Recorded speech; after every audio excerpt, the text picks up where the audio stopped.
Cinema అయిన Maruti talkies cinema ముచ్చట్లకు స్వాగతం. నేను మిస్టర్ బి. మాట సూటిగా ఉంటుంది, మ్యాటర్ క్లియర్ గా ఉంటుంది. వీడియో టాకీస్ రాజా. ఇప్పుడు మ్యాటర్ లో పెడదాం.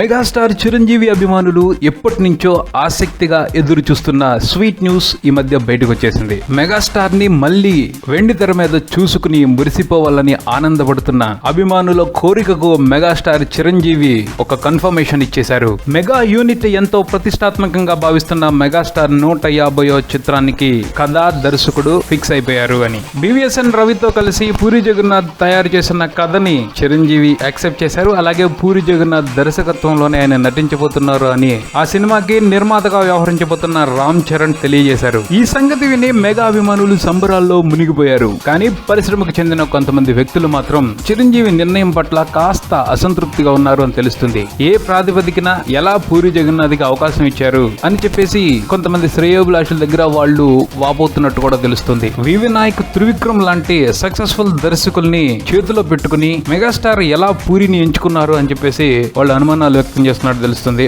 గత కొంతకాలంగా పూరి జగన్నాథ్ కి సూపర్ హిట్లు లేవు. ఈ మధ్య వచ్చిన టెంపర్ సక్సెస్ లో కూడా ఎక్కువ భాగం ఎన్టీఆర్ కొట్టుకుపోయాడు. అలాంటి పరిస్థితుల్లో పూరి జగన్నాథ్ ఎలా చిరంజీవిని ఇంప్రెస్ చేశాడు అని చెప్పేసి కొంత గట్టిగానే మాట్లాడుకోవడం జరుగుతుంది అని తెలుస్తుంది. గట్టిగా మాట్లాడుతున్నప్పుడు ఆ మాటలు నలుగురితోనే ఆగిపోవు, మెల్లమెల్లగా స్ప్రెడ్ అయ్యి చేరాల్సిన వాళ్ళకి చేరతాయి. అలాగే ఈ విషయం కూడా మెగా కంపెనీ టచ్ చేసినట్టు తెలుస్తుంది. వాళ్ళు దీనికి సంబంధించి ఒక వివరణ ఇస్తున్నారు. అదేమిటి అంటే మెగాస్టార్ తన 150వ చిత్రాన్ని చాలా సీరియస్ గా తీసుకున్నారు కాబట్టి ఆ సినిమా కథ కోసం 2 సంవత్సరాల నుంచి వెయిట్ చేస్తున్నారు. ఎన్నో కథలు విన్నారు. ఎంతో మంది రచయితల్ని మంచి కథలు రాసుకురమ్మని ప్రోత్సహించారు. ఎన్నో వడపోతల తర్వాతే మచ్చ రవి, పూరి జగన్నాథ్ కలిసి తయారు చేసిన కథకి మెగాస్టార్ చిరంజీవి గ్రీన్ సిగ్నల్ ఇవ్వడం జరిగింది. కథ నచ్చే ఈ కథ అయితేనే మెగాస్టార్ ని ఆయన అభిమానులు సూపర్ గా రిసీవ్ చేసుకోవడానికి అవకాశం ఉంటుంది అని అన్ని రకాలుగా భావించిన తర్వాతే మెగాస్టార్ ఓకే చెప్పడం జరిగింది. అలాగే పూరి జగన్నాథ్ ఎంపిక విషయంలో కూడా ఆయన చాలా స్పష్టంగా ఉన్నారు. అదేమిటి అంటే పూరి జగన్నాథ్ కు సక్సెస్ లేకపోవడానికి ప్రధాన కారణం మంచి కథ లేకపోవటమే. టెక్నీషియన్ గా అతనికి పేరు పెట్టే దమ్ము ఎవరికీ లేదు.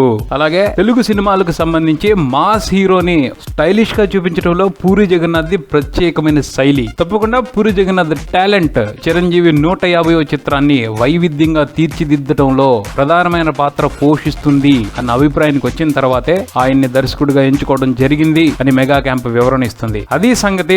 150వ సినిమాకి సంబంధించి మెగాస్టార్ చాలా క్లియర్ గా ఉన్నారు. ఆ విషయాన్ని ఆయన అభిమానులకు కూడా తెలియజేసేశారు. ఇక ఎవరో కూడా ఎటువంటి అనుమానాలు పెట్టుకోవాల్సిన అవసరం లేదు. సినిమా తొందరగా మొదలై షూటింగ్ కంప్లీట్ చేసేసుకుని థియేటర్లకు వచ్చేస్తే చూసి సంబరాలు చేసుకోవాలన్నదే ఇంటెన్షన్ గా పెట్టుకోవాలి. ఇది బులెటిన్. మరో బులెటిన్ తో మళ్ళీ కలుద్దాం. Keep watching Maruti talkies. For me mister B. Talkies Raja. Thank you.